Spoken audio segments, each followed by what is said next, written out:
knowing what I know now is like the majority of those millionaires got really good at one thing. They locked in, made a ton of money, and then they started diversifying and investing into other avenues and getting those 7 streams of income. Last year, I want to say we only had 3 fall off. That's how tight our wholesaling is. Wow. Burnout isn't always from too much work. Sometimes it's just from a lack of structure.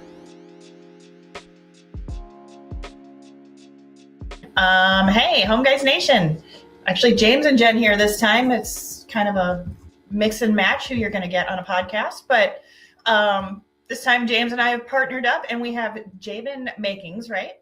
Yes. Correct. And Jaben is out of Scottsdale, Arizona.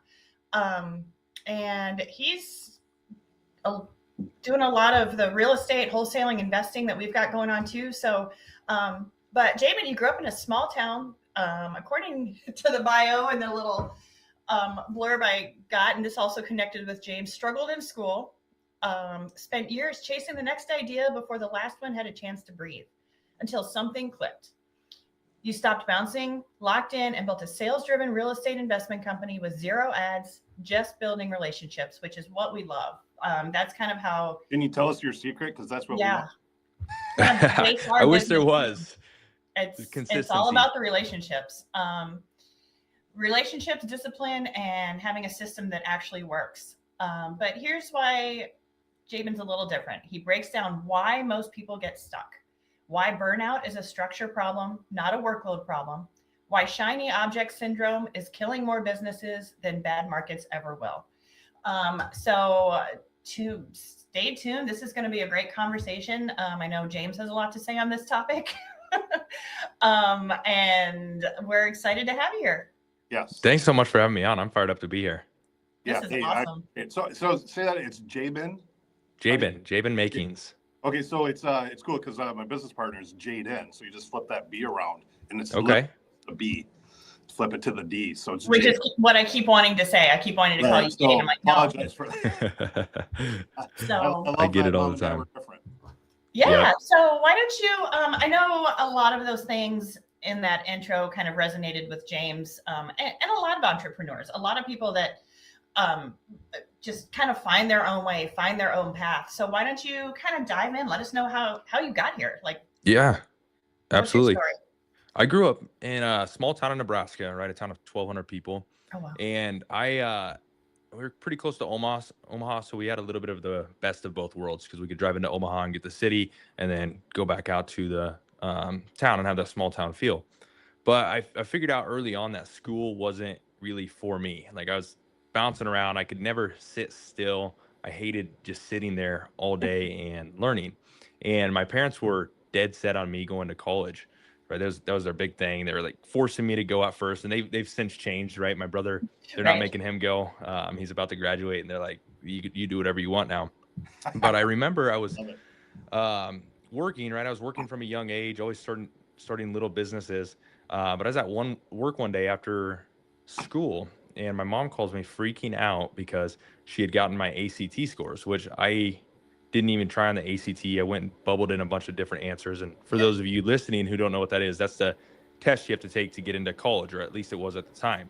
And I had too low of a score to get into college. So my mom was pissed, right? And that's when we realized that college maybe wasn't the best option for me.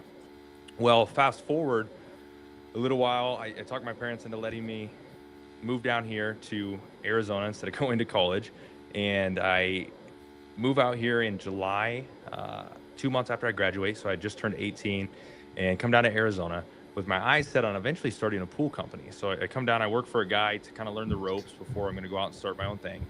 And while working for the pool company, I didn't love it, right? I saw the owner, who was, I think, probably in his 60s. He would have to go out and clean pools when people would call out sick. And that scared me because I'm like, I don't want to do this forever. This kind of sucks.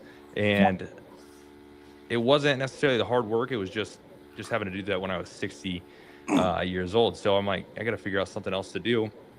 Well, real estate sounded really cool. Like that was the big drawing factor in. I had read a book in high school about real estate investing. So maybe that would be an end goal, owning some properties. So I'm like, let's go make a bunch of money really quick as a real estate agent. So I go and get my real estate license, and that couldn't have been further from the truth. It was way harder. 18, Took 19 years old, getting ready to take the world by the tail, right? exactly gonna go make $1 million and retire. Yep. So that was Then pretty far from reality the came truth. knocking on your door. Say that again. Then reality came knocking on your Then door. reality set in, yes. And then my biggest problem though, when I was a real estate agent, I did that for a good probably 3 years. My biggest problem was I was bouncing around from idea to idea every couple months. And I remember seeing these posts on Instagram. They would say the average millionaire has like 7 streams of income. So I'm like, I got to go get 7 streams of income right now. And knowing what I know now is like the majority of those millionaires got really good at one thing. They locked in, made a ton of money, and then they started diversifying and investing into other avenues and getting those 7 streams of income. Right. But I would bounce around. Like you name any trendy business, I had probably thought about it, or I had tried to start it, like Amazon, FBA, drop shipping, solar, like you name it, I had thought about it or tried to start it. And then I realized that wasn't the way. I was never getting anywhere because I wasn't focusing on one thing for long enough. So fast forward a little bit, I started Onnix Investments coming up on 3 years now. And I said, I'm going to go all in on this one thing. I'm not going to let anything else distract me. And I'm going to commit to this for 3 years. And now we're coming up on 3 years, and I'm going to stick with it a lot longer because it's going to take a lot longer to get where I want it to go. So I've just been laser focused, and that has absolutely changed the game for me. Absolutely. Now, did you get laser focused? Did you finally meet a therapist and gave you something to make you laser focused, or did you just... Hey, I'm just asking for a friend, okay? No, I think it was just a big mindset shift and realizing that I wasn't getting anywhere. And what's funny about it is my old mentor, when I was on the real estate team, when I was an agent, his name was Kelly Cook, and he always preached shiny object syndrome. But where I was at in life, it never clicked, right? You always hear about times when you heard something when you were a kid, but it just didn't resonate with you at the time until you're older, and now you understand why they were saying that. And that was one of those things. He's talking about shiny object syndrome all the time, and then it really clicked for me a couple of years later. I wish it would have clicked at the time, but it just didn't. I think that's growth, though. I think that's the growth in you. And again, it's so funny listening to your story. I can literally just put my own stuff in there, put my own name in exactly where you can't stay still. You're starting all kinds of businesses, even in junior high, starting, selling bazooka bubble gum to blow pop, out of the backpack. It's exactly the same thing. It's probably like something that's people like us are always doing. We're always thinking. It's just staying that that focus, and that's partly my problem, right? Is staying focused on there, and then having a team. And so that's why I got a team. So what do we have now? 18, 19 people in our business. I'm 100% focused on now. Jen and I are on the franchise stuff, but it's having that team that's our business runs. What did we do for deals? 125 deals last year? Yeah. 150. And, I like last year I was a little bit involved. This year I won't be involved at all. It's just going to run itself. I mean, our systems are all locked in. Hence is why we want to do the franchise, right? Like, let us teach you how to basically a business in a box. That's amazing. Yeah, and yeah, all the blood, sweat, and tears that went into it, like you were talking about. But so, was there a specific moment that you realized that the bouncing around was the problem, and you needed to really dive in, or was it just kind of an evolution of, wait a minute, I just need to pick something. I'm spreading myself too thin here. I think it was an evolution, and then just like not seeing the kind of success I was hoping for as a real estate agent. And I preach this one other thing about if you have like massive dreams, you really have like 3 different options. Number one is you hunker down and you figure out what it's going to take. Like you figure out the work ethic and go all in and get successful. Option number 2 is you lie to yourself and say, hey, I never wanted to achieve those goals anyway. Right. And I see a lot of people do that. They're like, I actually don't want that. Like, cause they see how much work it's going to take. And then option number 3 is you keep those same high goals, hoping that you're going to achieve them, but not putting in the work. And then you end up being depressed and sad because you're not achieving those goals. And so I chose option number 1, and I'm still choosing option number 1, trying to put in the work and figuring out what it's going to take, doing whatever it's going to take to hit those big goals that I have. Awesome. Yeah. And it is really just dialing in. And I know James, like we figured this out too. It's just, yeah, but picking that direction and working toward that. And James, you've always done that. You've always just been, you kind of set your sights on what you want to accomplish and then just figure out how to get it done. Right. That's, but a lot of people don't have that mindset, right? Right. What she's saying, Jaben, is, I'll think how to, I see a path and nothing's going to stop me to get me to that path. My biggest critic is somebody telling me you can't do that. I'm like, here, hold my beer. Oh, and that's the best motivation. It doesn't matter what it is. It can be anything. Like, don't make the bed. It's almost a reverse psychology thing. And he's like, yeah, well, watch. Okay. It's funny. You should ask my wife about that. I'm the same exact way. Yeah. Tell me I can't do something. Right. Like, what in the world? Like you were talking about your grades too. I mean, it was the same thing. I didn't care. It's not that I didn't care. That just didn't interest me. Mm-hmm. I knew, but by 20, 21 years old, I had a townhouse already where, my friends were still trying to figure out what the hell they were going to do. So yeah, so it's really cool listening to you because again, I literally see myself in you moving forward. So, sorry if I can, I'm just going to jump in real quick. From the mama bear point of view, good job for your parents for just letting you do your thing. I mean, I'm sure it was scary for them too, going, you're doing what? You're okay. Because like you said, they had a plan for you. They wanted you to go to college and there was a safe path that they kind of saw. But as a parent too, our daughter came to us and she did the same thing at like 16. She's like, I'm not a college kid. I'm just not. She's like, I'll figure out a plan. And she actually joined the National Guard and she just figured it out. And now she is working in the business, but she worked her way into it. Like she did the same thing. She got her real estate license at 19 and worked at a title company and she just kind of worked her way through, but allowing her to have that support system too. So like with your parents and you said with your brother now, they're just like, okay, you'll figure it out. Like whatever you want to do. Yep. Giving you guys that safe space to do that. But so quick question too. So now when you have a shiny object pop up, what's the filter? How do you decide if it is just a shiny object or if it's something that's actually going to contribute and move you to the next level? Yeah, that's a tough question because there is we as business owners, there's always something new. Like there's smaller things within like every day. There's something new we can chase, and with every week, with every month, like there's always something bigger and better that we can be chasing. So it's really just walking this fine line, trying to make sure it's getting us to those goals without spreading ourselves too thin. Like for example, I took this motto within the business, right? Like I was preaching about how I focused on one business. Well, even within the business, I was focusing on one thing, which is agent outreach. And I see a lot of new people when they get into the business, they're trying to do a bunch of different marketing channels at once.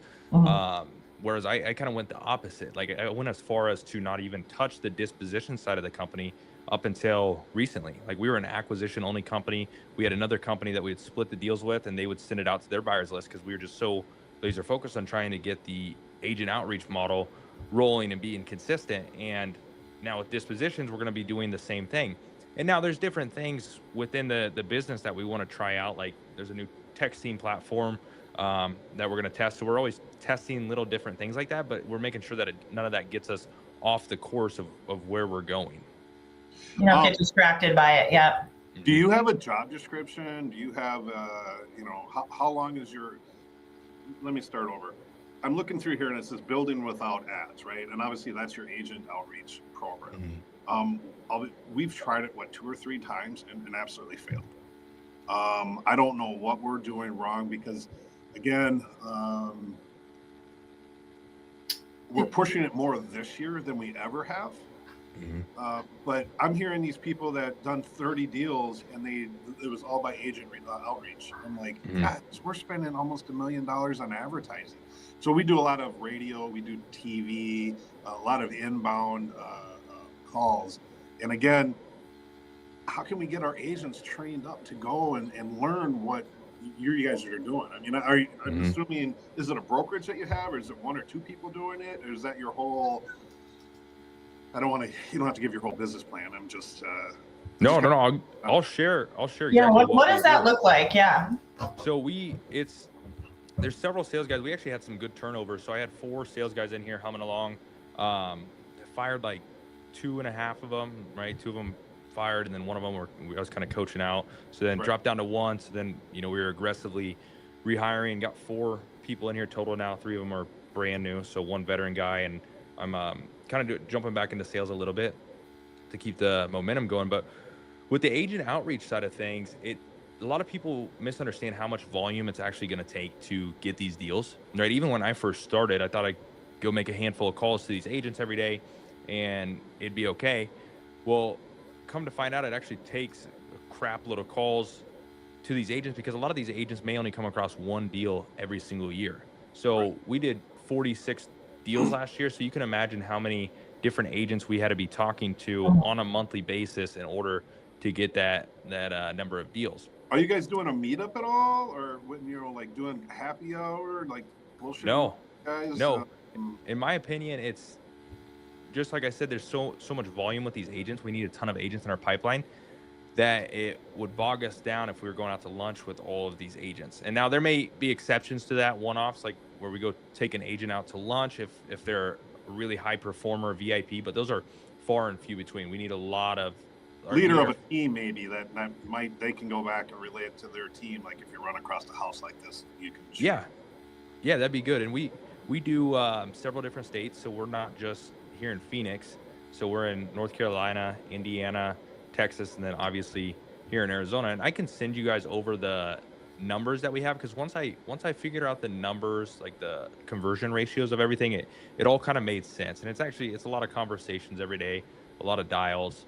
So once you guys have that, it will really that would be click. Absolutely great, because I think that's what we need. We need those metrics on, what do we need to hit? Because I can almost guarantee from what you just said that we didn't come close.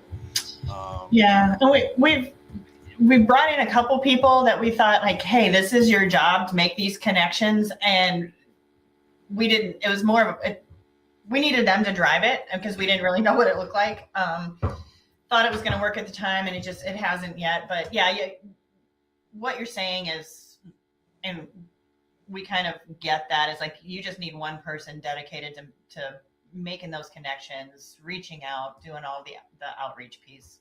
Yeah, and if you guys have a pretty successful team, so if I were you, I'm going to give 2 different methods to do here. So one for the listener who's brand new, who doesn't have a CRM or anything, I'll teach you how to do it, and then I want to show you guys how you could do it. So if I were you, what I would do is go get a list of agents from a title company. Depending on what state you're in, they'll give you a list of agents, or batchleads.com. We're all agents too here. As we make everybody on our team, we want to be agents. Yeah. Oh, okay. Yeah, just because awesome. it's just that credibility against everybody else. Okay. We all know everything's moving towards that, of everyone having to be an agent no matter what. So we're just ahead of the curve. Yeah, that's smart, getting everybody licensed. Yeah. I like that. And then I'd upload that list into your CRM or Power Dialer, and then just cold call through. You can send out mass text messages basically saying, hey, I'm an investor looking for investment properties. And if they respond, pick up the phone and call them. And then same with the people that you're cold calling. You just want to try and build a relationship with them. And the goal is to just not necessarily take from them. You got to provide a little bit of value. I look at it like an ATM. So if you go to an ATM and you haven't made any deposits, you can't withdraw anything from that. Mm-hmm. So it's the same thing with business. You want to try and provide some sort of value and make those deposits, so that way you can withdraw something, which is asking for those investment properties. And the way I do that is just being a valuable cash offer resource. And I let them know that we are really good at solving sellers' problems. So any difficult situations that they come across, they can send it to us and we can help them solve those problems. And now once you make that initial connection, the hard work hasn't really started yet. Like I think out of all the deals I've done in my career, only 1 or 2 of them have come from that initial call, right? We're on that initial call where I got an address and ended up going under contract on it. Everything else has come from following up and follow up religiously. So every 1 to 3 weeks, depending on how tight of a connection you have to them. If they're a high producer VIP agent, you're probably talking to them weekly, 2 weeks for an agent that's in between, and then a lower producing agent who you're not as close with, probably every 3 weeks. And now, if you're somebody that doesn't have access to the CRMs or power dialers yet, what you can do is just go on realtor.com, go into the market that you want to start in, and then they have free agent lists on there, and you can just start calling them on your phone, upload them into a spreadsheet, and then obviously make sure you're following up religiously. And we actually have team members in place that could be working on something like that, making those connections. Or I'm just thinking through it, yeah, that's something that we can build out pretty easily. Yeah. It's just I would love to know the metrics of hey, by talking to somebody, the 20th time is when you're going to get that deal, or because we all know those metrics on our wholesale deals, right? It's just, I don't know what is good and what is bad. And I can almost guarantee we didn't do it right. Well, the one metric I can share with you right now is, I don't have the exact conversations pulled up. It's a lot. But I do know that out of 20 deal leads that we get, which a deal lead is an off-market property that an agent sends us, right? We don't count any on-market stuff that they send us there. So 20 off-markets, we'll offer on about 10 of those, right? A lot of them might be too high priced, or maybe the motivation's not there, so we'll just pass. And then out of those 10 that we offer on, we'll go under contract on 1. Oh, okay. Yep. Yeah. I don't know, is your typical 70% minus repairs, or do you guys go a little higher? No, we use a formula. We'll take after repair value. We'll take 7% off for holding costs, closing costs, and commissions, right? Because we're looking at it as if we were the flipper every time. Like, it's got to make sense. Like, hey, would we buy this property? So we'll take that after repair value, times it by 0.93, take that 7% off. Then we'll take the rehab costs off of that, which is typically between 30 and 50 bucks a square foot, right? Sometimes higher, sometimes a little bit lower. And then we'll take off flipper profit. And we found that the majority of flippers are looking to make about 10% of that ARV. And then once we have that number, we have the wholesale price, what we could sell it to the investor at. And then we'll take off whatever we're trying to make for an assignment fee off of that number. What's your average? A little reverse engineering, kind of. Yeah, exactly. Last year, I believe it was 9,600. But that was the majority of the year. We were still splitting deals with another company. So this year, we're expecting that average assignment fee to go significantly up as we start to build out our own disposition process. Nice. Yeah. What we're at, what about 20, 25 on okay. Those? Yeah, the wholesales, the average is, I think, 24 something. Yeah. Wow.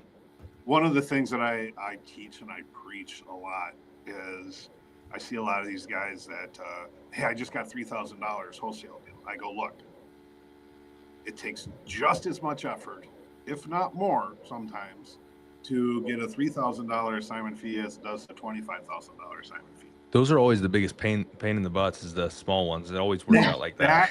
Exactly. Last year, I said we're not going in and we're not going to say ever out of our salesperson's mouth again is we're going to try. Because if you say we're going to try, that means we failed. Because the numbers are too tight, and numbers are too tight. I mean, we know our numbers. We know what's going to sell. We know what's not going to sell. So why are you doing yourself justice? I'm trying to teach that to the sales team. You're not doing yourself any justice by taking even lower. You're not even getting paid either. So last year, I want to say we only had 3 fall off. That's how tight our wholesaling is. Wow. But we were very, very honest from the start, because we don't go and change the price at the end. Yeah, there's very transparent. The price at the end. You know what I'm talking about, where they renegotiate, and that's part of our sales tactics. We actually say, hey, this is what the competitors are going to do. And I understand you probably should take that $200,000 offer when I only offered you $150,000, but I guarantee you, I don't see them signing that contract up. I see them renegotiating, and sure enough, because I gave them that scenario, they come back to us. So I think we turned like 10 of them last year. Yeah. Or because we want to be honest with them. Like, if you can go for a higher price, go get it. If it works out, that's great. But I'm guaranteeing you, it's a bait and switch. Yeah. I And a love lot playing the rebound. There's so many wholesalers out there that'll go, especially for on market stuff, which we don't really touch a lot of. Yep. But what a lot of them will do is they'll just go up and offer the seller the world, get it under Mhm. contract, and try and get the price drop. And like I've locked up deals where they've gone under contract 2 different times before coming to us, and we're the third ones under contract getting the deal done. So it's super frustrating when we have to compete with those people. Well, we're and brand it's new, so we don't want to do anything. Little stuff can really ruin our company if we let it, and that's why we don't. I hate to say we want to be transparent on everything or do the right thing, but that's just what we want to do anyways. yeah. And Sorry, Jen, you were going to say something. no, that's okay. I was going to say ours is about educating the sellers too. Like, we go in and we let them know. We even give them a little flyer that, hey, here's what we can do for you, and we get it. You're going to do your due diligence. You've got other people coming out. Ask them these questions. If they can't answer these questions, call us back. Like, we can help you. And it's it's that transparency, and it's, we're not bashing anybody else. We're just kind of, hey, protect yourself a little bit. Make sure because they don't know what to ask. They don't know what they're looking for, and they're seeing the dollar signs, and yeah, that's great. But like both of you said, they're going to come back in and they're going to slash the price. And we've done the same thing. We've had people call us back and like, you were right. That is exactly what happened. And we've gotten some deals and transactions from it, but other people have called us back after the fact and told us, like, I should have gone with you. You were right. But they were already so far into the process and already so far committed. And that's where people get stuck too. So, right. So that actually just rolls right in to my next question, unless you got one, Jen. No, go for it. I'm actually gonna steal that from you, Jen. I just wrote that down. Get Did a you? list of questions to give to the agent to have them ask other investors. Yeah. That's again. So we make sure, does it say assignable? Because we'll tell people we have 2 different contracts. We're like, we have one where we're physically buying it for cash, and then we'll tell people that we can wholesale the deal. But to get you what you want, this is what we're going to do. And so we look at it as from left to right. Left side is cash. Next one is wholesale. The next one is either creative finance, and we can still list the house for you too. And we've listed a lot of houses, because if you get a $600,000 house, people are not going to want to take $400,000 for it. But why not still list it and make $20,000 on commission? Yeah. So that's one of the things that we've added, because we want to take a lead that comes in and we want to monetize that lead no matter what, right? We want to, yes, if we can get a cash deal, let's get a cash deal, but let's figure out what else to do with it too. And that's where I'll having a license really comes into play.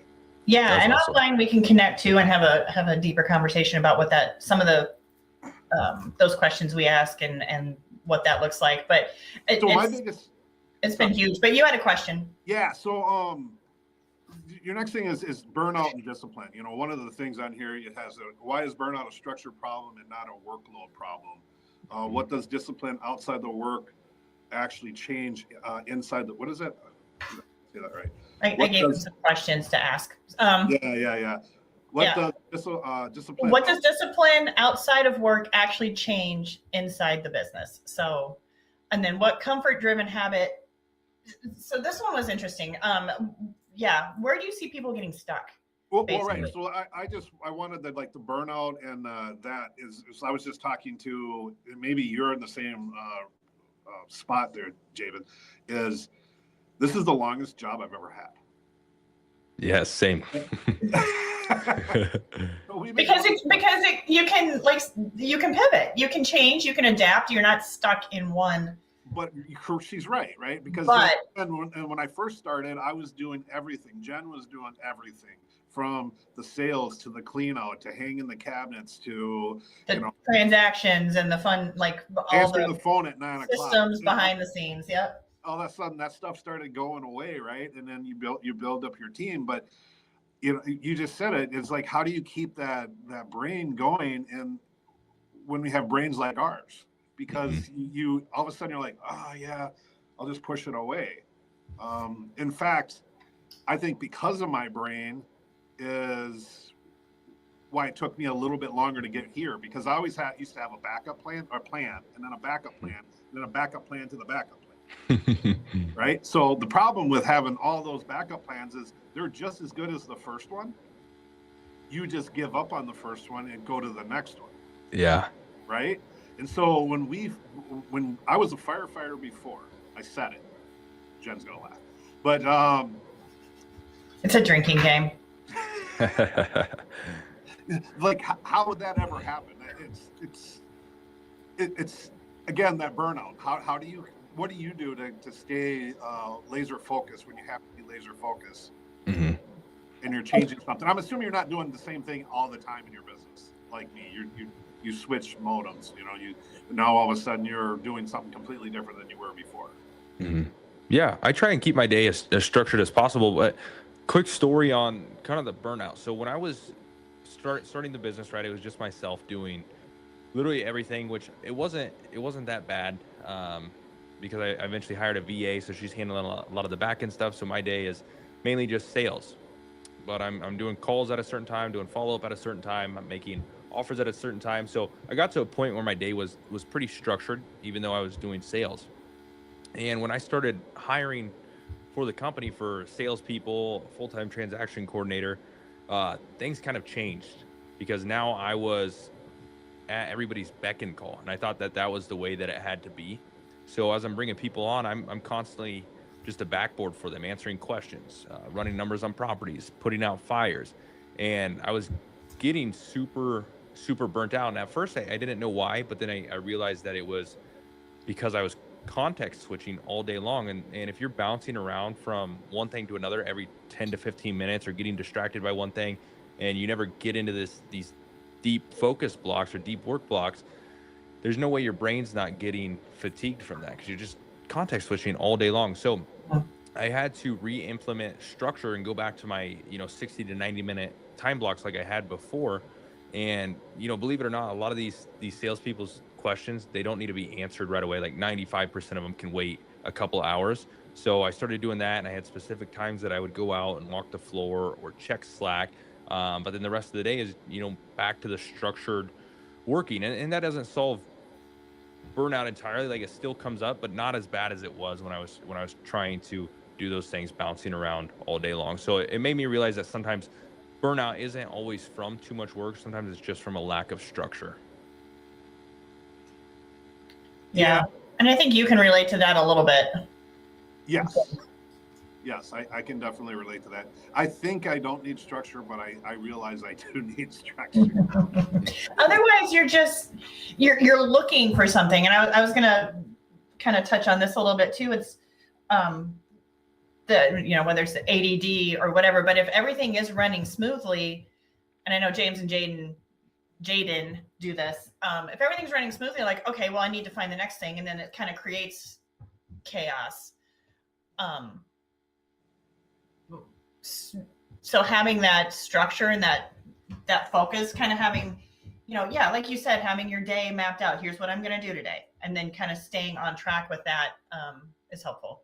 I'm wrecked when I have a bunch of white space in my calendar and I don't plan it the day before or the morning of, because then, like you just said, my brain's searching for what to do, and then I'll start doing something for 5 minutes, and then I'll be like, oh shoot, I got to do this. Then I'll bounce over to that. So it's like I got to structure my entire day with those blocks and be like, I'm sticking to this at these James. specific times.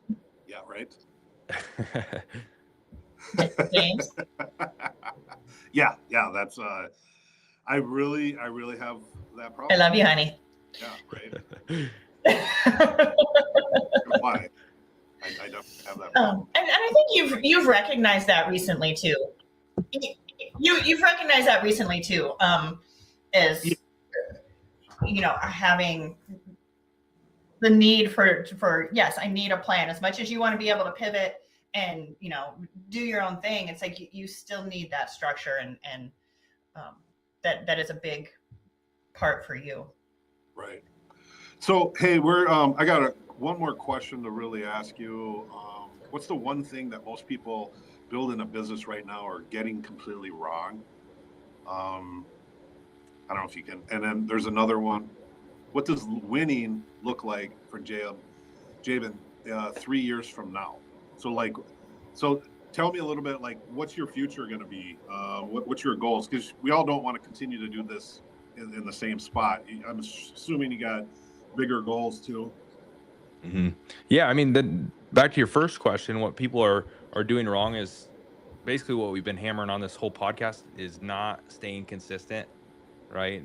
And a lot of people think they'll come in, they'll make a couple calls on Monday, or maybe they'll go super hard for one entire week or maybe an entire month, and then they'll stop and let off the gas and then get back to it the next month. It's like, no, you're a lot better off just being consistent every day, even if you're not, going balls to the walls every day, but you just hit a consistent number Right. day in and day out, regardless of how you feel, sick, tired, rainy, sunny, like just come in and make the same amount of calls every single day because consistency is going to beat the sprinting 9 times out of 10. And then 3 years from now, our big my big goal is to get this company to where it's running on its own. So I can go out and start building other pieces of the business. So what that's going to look like over the next couple of years is probably having a couple managers within the company and then a general manager over them. And then we'll see, maybe we'll get some executive leadership in here at some point with how big we're trying to grow, where we have a CEO, CFO, COO, and all of those roles. And long term, I really want to build some other arms of the business. This is more 10 years down the road, where we have a hard money company within Onnix. We are doing commercial real estate. So we not only have acquisitions and dispositions for the residential, but we have acquisitions for the commercial. And we have some sort of fund where we're buying commercial, we're wholesaling commercial. And then another, on top of the hard money, we're doing bridge loans and stuff like that for fix and flippers. So we kind of want that to all be in one house eventually. Have you built your own fund yet? For raising money? Have you done that? No, We've no, we're done. not even close yet. I'm gonna get all this going. I think we're gonna get once we get a GM in here in the next couple of years, and the business is running on its own, where I'm just kind of in more of a visionary role. Then I Mhm. can go start executing on these other business ideas. And what's cool about it is once you get the main business figured out, you're going into the next business with way more knowledge, with way more money, with way more resources. So everything starts to snowball. It's like anything in life. Everything compounds and kind of works downhill, where it gets a little bit simpler to build the next business and then the next business after that. So although the time to build the first one is taking forever, the next ones aren't going to be that hard. And that's a good lesson for anybody that's listening and starting their business right now, is like, just stick with it for 3, 5, 10 years. And it's not going to be like that forever, because the next businesses you go to start are going to be way easier with the capital and the knowledge that you have. Agreed. Completely agreed. One of the things that I was always taught at a young age, if you don't know how to do something, he's somebody who does know how to do that. Because why fill up your bucket with something you don't even enjoy to do? Pay somebody else that knows how to do it, and they're probably going to do it 10 times better than you anyways, right? You ever heard of the where you have, I always tell people, I can't find a good employee. I can't find a good employee. I go, if you find somebody who's about 70-75% into your business like you are, you got to hire that person, because that's all they're going to give. They don't own, they don't wake up in the middle of the night at 2:00 in the morning going, oh, crap, how am I going to do payroll? We do that. We're the ones that have to freak out a little bit about that. So if you get somebody that's 75% in, you got to hire that person, because they're never going to be 100% like you. Mm-hmm. And that's pretty much all they're going to put. You got to have somebody. Maybe you can get somebody. I would even say our guy is probably 85% in. I was gonna say Paul's in. He drank the Kool-Aid, as we say. Like he's amazing, and finding those people is hard too. And that's probably a whole nother conversation and podcast about, just hiring and really dialing in and finding the right person for the right seat that fits your culture. That's a whole nother podcast. But sorry, go ahead. No. I was just kind of agreeing with you. So basically, hey, I don't even know how to end this. I got something. So we talked about Investor Fuel. They are having an event in a couple weeks. It's called Freedom Fuel. Ignore the first link I put in there. I was trying to copy it from Facebook, but the second link explains kind of it's open to everybody in every industry. They do this once a year. They have people presenting, and it's they rebranded it Freedom Fuel. But take a look at that. It's in a couple weeks in Dallas. I think we have a couple extra tickets if you are interested in attending. But we're part of, and you talked to Mike Hambright, we're part of his mastermind group, which it's a good group. Yeah, They're I mean, really in the good beginning, James and Jaden joined every mastermind out there, and they were once a month, they were bouncing around to all the different ones. And got some nuggets here and there. We've been part of this group for 5-6 years now. And we call it just doing life with people. Like, everybody is, whatever success looks like to you, it doesn't matter. I mean, it can be the car, or it can be traveling, or it can just be spending time with family, but everybody just supports each other. And they're all doing the same real estate investment, all at different levels. But it's been a great network. And like I said, we kind of rebranded it Doing Life, helping everybody just reach their goals. So that's been a great group for us. And then Jaben, if people are interested, have questions about what you're doing, how you're running your business, anything about, like, ignore the shiny objects and stay focused, how can they reach out to you, or where can they find you? Yeah, if you're anybody listening to this, if you guys DM me the word home guys on Instagram, I'll actually send you the script that I use to reach out to real estate agents every single day. And my Instagram's at jaben.makings. It's my username here, if you guys can see that. Right. Oh, yep, there it is. Perfect. And then I know Brady will put our contact information somewhere on the screen here. And if you're interested in, talking to me or James about anything home guys, franchising, business, life, you can find us at homeguys.com. And like I said, Brady will put our contact information up on the screen. And Jaben, it was awesome talking to you. I know it was a good conversation for James, someone that is kind of in the same position he is, and good to know that my brain is out there with other people too. Yeah. I mean, it's scary, but right. I mean, I always tell people, I feel like my brain's working fast all the time. Mm-hmm. It doesn't shut off. Same. It doesn't shut. Right. It is. Like, can I hit a button to turn this off? But you know what? But you guys have the plus side of that, and the positive side of that is, look what you guys have built. Look what you've done. Right. And dragged us along for the ride. Your wife, I'm sure, too. Like, it's been a ride, but it's amazing. So thank you so much. We'll stay in touch. Let's stay in touch, because we definitely can all help each other out. I would definitely be encouraged, like, even when we were in Scottsdale for Investor Fuel, if it's something that you want to come see what that's about too, and not having to worry, because I think this year in November we'll be in Scottsdale. Okay. Let me know when you're here. We'll definitely have to get together. Yeah, absolutely. I was gonna say, even dinner, drinks, lunch, whatever. Yeah. We'll connect, and this is what it's all about. Just finding people doing the same thing and helping each other out. So Jaben, thank you so much, and we will see everybody next time. Awesome. Appreciate it. Thanks, guys.